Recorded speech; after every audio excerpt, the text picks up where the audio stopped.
He's trying to back off. Paiwas-iwas na lang ito si Fasan. Manny Pacquiao is mauling Fasan 3K battery. Short of toying around with this guy, going to the midsection and going upstairs again. Si Manny Pacquiao mixing it up. He nails him with that right of his. Alam mo, He goes to the body. Grabe ang variety, Kinito. You have to give it to Fasan, ha? He's very courageous. Ito, lumalaban pa, no? Sa dami ng mga suntok na tinanggap niya from Manny Pacquiao. Manny Pacquiao again working out that right of his, trying with that right looping shot. They're trying to master yung right cross, Kinito. This is round number 2. Now, nakita din natin yung mga suntok ni Manny. Hindi lang sa mukha, kundi sa tagiliran din, no? The side of the body. 10-second warning. Fasang looks like he's going to survive this second round assault. Bumagsak siya in this round. And end of the second round.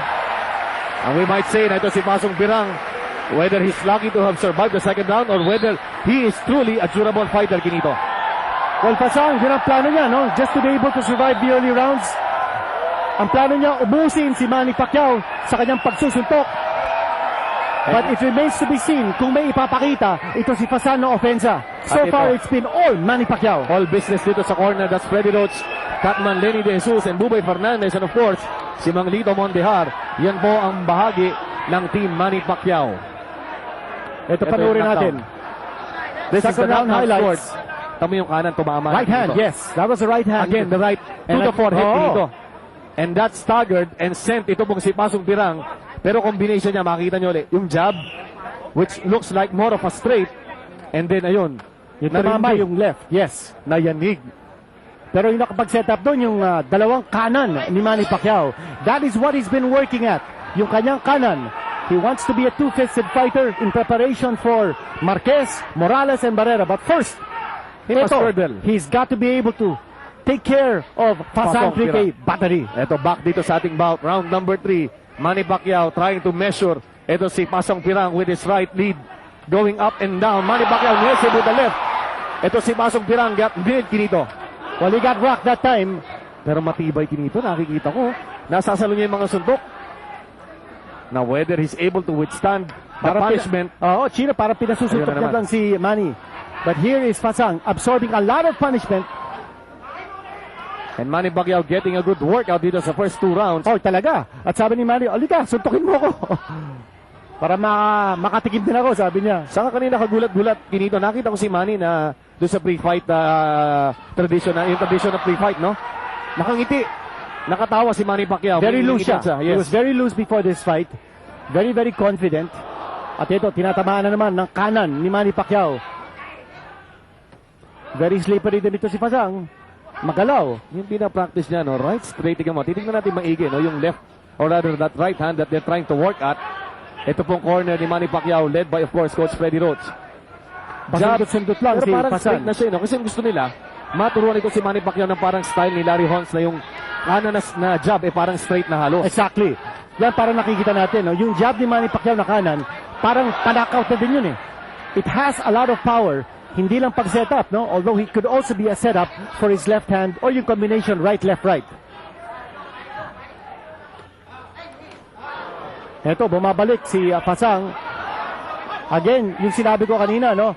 Manny should not be frustrated na hindi pa niya napapatulog itong kalaban niya, no? Grabe. Malayo pa to. It's a 12-rounder. Pero matibay itong Fasan. He has been able to take a lot of those punches. He went down once in round number 2.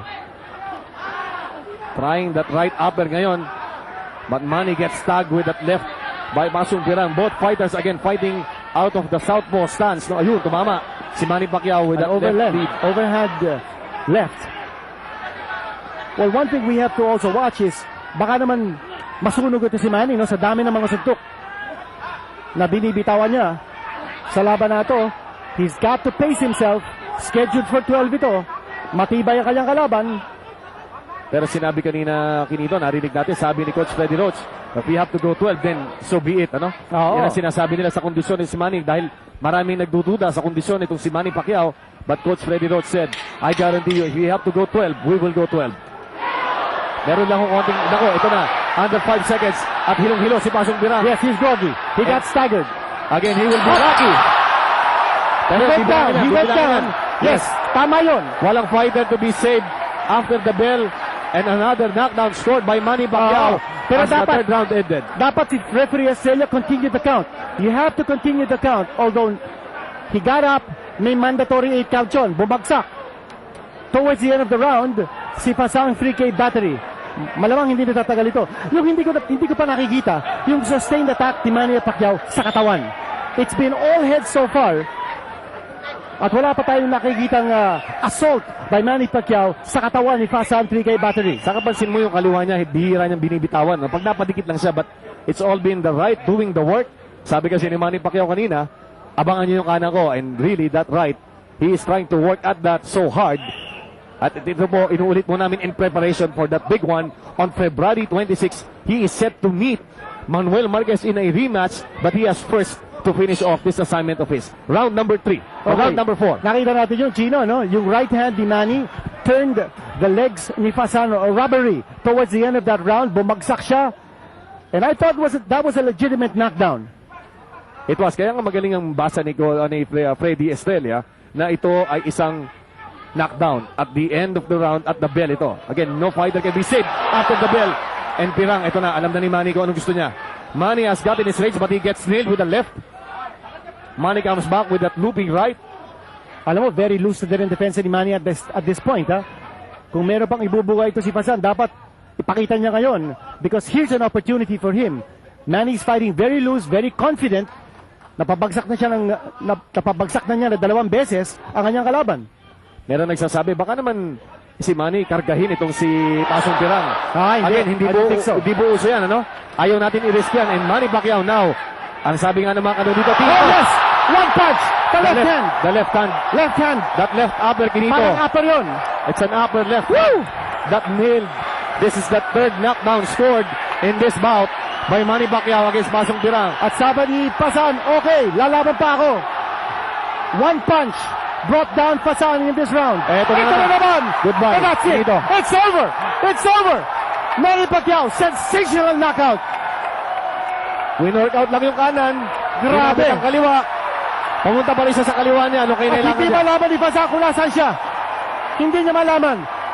At hindi niya nakita kung saan ang galing yung suntok ni Manny Pacquiao. What a sensational knockout victory. And listen to that crowd, Kinito. Manny Pacquiao, 4 rounds.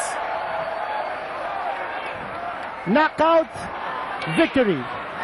At ito na, ang statement ni Manny Pacquiao. Juan Manuel Marquez, maghanda ka na. Ayan ang mami ni Manny Kinito. Ang mami niya si Si Jonisha. Aling Junisa, we rarely see her. Nandirito. Ito ang rare appearance ni Yes. ni Mami Manny. Well, si Manny Pacquiao is the second of 4 children. Ito, panoorin Ang natin. ganda Kinito nung Kaliwa. tinago niya ng kanan and then the upper of that left that sent itong Pasong Pirang kissing the canvas. At ito na naman. Ito na naman, grabe, ang ganda Kinito. Nakatago Parang sa kanan. uppercut na cross na hindi mo maintindihan, but it was a left hand that brought Fasan down. 2 beses siyang bumagsak dito sa ating 4th round. Ito, panurin ulit natin. One of the knockdowns scored here by Manny Pacquiao. Tingnan mo, pepekein niya ng kanan. Ito yung kanan. Tapos ito na, pag nakita niya magtatago sa kanan, uli, ayan, pepekein ng kanan. And look at that Yun! left. Ang ganda ng timing Kinito. At nakita mo, no? Yung 2 paa, umangat. Umangat yung 2 paa. From the canvas. Bihira natin nakikita yan. Mamaya babalikan natin yung angle just to Grabe show you yun. how excellent that form of Manny Pacquiao was when he delivered that. Ang ganda At saka nun. yung power. Yung power.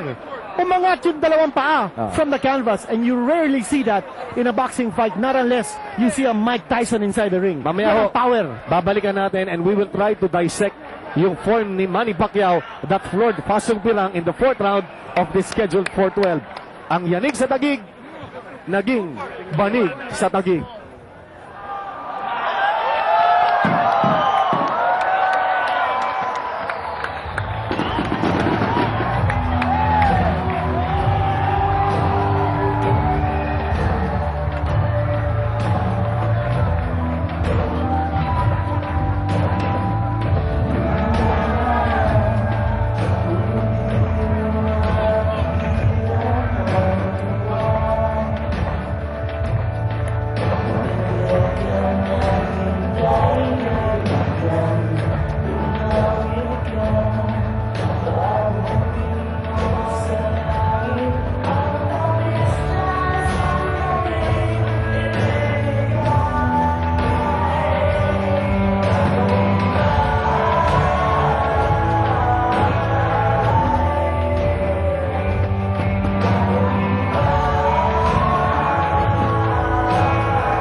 gentlemen, the time, 1 minute, 26 seconds of the fourth round. Winner by knockout, our national hero, our treasure, merciless Manny Pacquiao! To present the trophy, Vice President Noli De Castro and Taguig Mayor Freddie Tinga.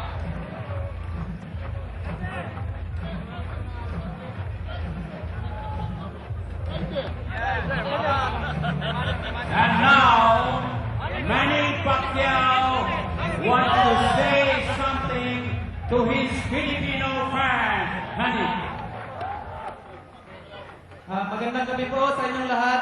Nagpapasalamat po ako sa lahat ng suporta ninyo po. At itong lamang na po to ay inaalay ko po sa mga napikuhan ng bagyo. At nakikiramay po ako sa inyong lahat. At maraming salamat po. At sana bigyan tayo ng malakas na katawan sa Panginoon sa araw-araw. At maraming pong salamat sa walang sawang pagsuporta, lalo na sa mga naririto ngayon kay Vice President Noli De Castro. Maraming pong salamat. At sa Mayor ng Taguig, siyempre, si Mayor Tinga, maraming pong salamat. At kay Mayor Lito Atienza ng Manila. At kay Mayor Rodrigo Duterte, maraming pong salamat, sir. At maraming pong salamat sa si Speaker de Benicia at kay Senador Maru Rojas, maraming pong salamat. At sa lahat po namin hindi ko nabanggit, maraming pong salamat. At kay Mayor Mayor ng General Santos City, maraming salamat po. At kay Benjamin Abalos, maraming pong salamat. At siyempre, ang asawa ko at pamilya ko, si Kike at ang anak ko, maraming salamat. At sa lahat ng nagmamahal sa buhay. At sa inyo lahat po, maraming salamat. Iangalan ko po sa inyo ang panalo ko. Maraming salamat. Mabuhay po ang Pilipinas. Manny Pacquiao is the greatest featherweight in the world today. And his power is an inspiration to all of us. Fight fans, maraming salamat po. Pinito itong si Manny Pacquiao, hindi lang siya magaling na champion but he truly is Nais ko pong pasalamatan. an excellent human being. Alam niyo yung bahagi po ng pagkakapanalo niya rito, yung 200,000 pesos